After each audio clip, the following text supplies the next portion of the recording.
ফোনে অশ্লীল বা অশোভন বার্তা পাঠালে হতে পারে 2 বছরের কারাদণ্ড এবং 1.5 কোটি টাকা জরিমানা।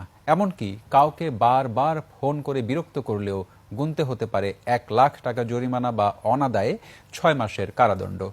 এসব বিধান রাখা হয়েছে বাংলাদেশ টেলিযোগাযোগ সংশোধন অধ্যাদেশ 2025-এর খসড়ায়।